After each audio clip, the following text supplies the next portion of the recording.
Meaning of defeat. Defeat. Defeat. Defeat. Defeat. The term defeat refers to a situation where one side or person is beaten or overcome by another.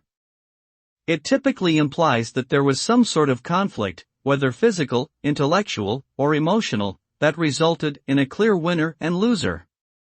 The result of a defeat can vary depending on the context, but it often involves some sort of negative consequence for the losing party, such as loss of territory, resources, or reputation. Defeats can have far-reaching consequences and often require significant effort to overcome and recover from.